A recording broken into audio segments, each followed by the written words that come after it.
On today's episode, we're gonna cover the 4 bottles right at 40 or under 40, depending on where you are.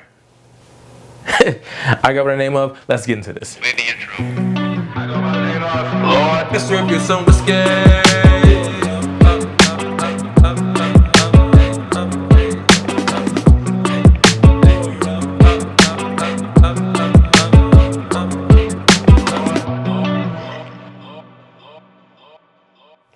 And we're back, and we're back, and we're back, and we're back. Folks, now I'm enjoying this installment series. We did I don't know where this is coming out yet, but we did the 3 for 30. Now we're doing the 4 for 40.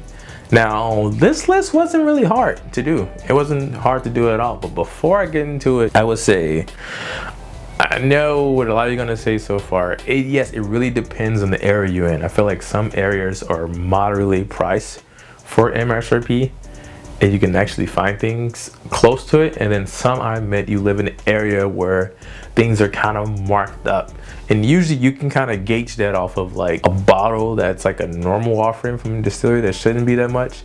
If you see it and it's like priced for like 60, but then you go say visit your friend in Missouri or Texas and that same bottle was like $25, then you should definitely know what type of timing your local spirit store is on.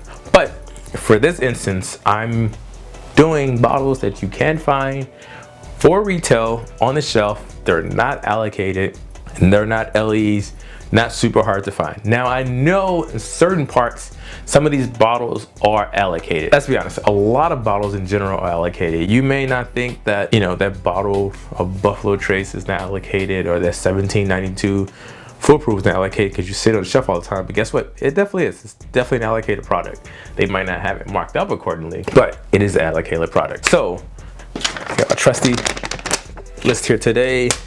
First we got up is the Heaven Hill Bottled in Bond. Now, as you see, this one is empty. As I was doing this video and writing my list, I'm going through pulling bottles out the collection, and I was just like, oh, this is empty. It's empty because I forgot to take a picture to remind me to get another one. But this right here, I know, lately, this has been crazy. I've probably seen this go crazy way more than $40. But in general, this is usually typically a $40 find. Now, I would say out of the lineup, $40 for this isn't bad. Out of everything I have on this list today, I would say, for the exception of 1 or 2 bottles, this would be probably like the third oldest. But overall, this is a great product from Heaven Hill, coming in at 7 years. This is really good. I would drink this straight all day. You could do it old-fashioned things like this, or I just personally like it neat. I don't necessarily add it on the rocks, nothing. You can drink yours how you want to drink it, but for me, I personally like to drink it, straight up. So yeah. So that's Heaven Hill. Like I said, you can find that for MSRP all day long. It's not too hard to find. I know certain parts are super marked up. So yeah.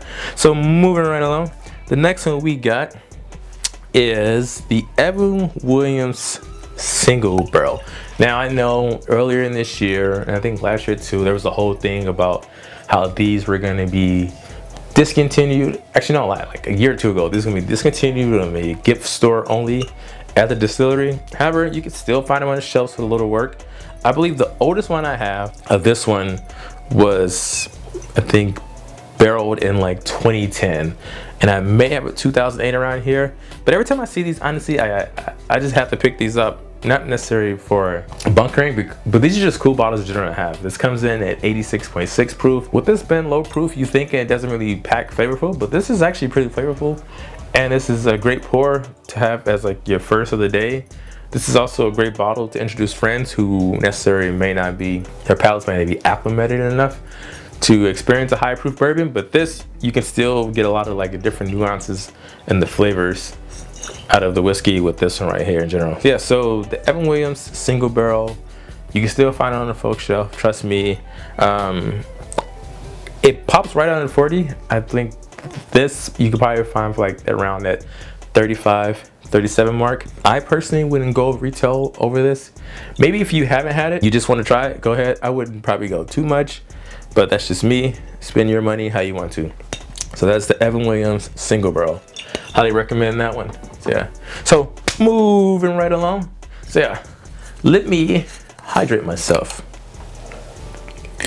Gotta love that water, folks. Gotta love that water. Next up, we have a returning bottle. This was, I believe, my second video, 1792. Wow, Bottled and Bond.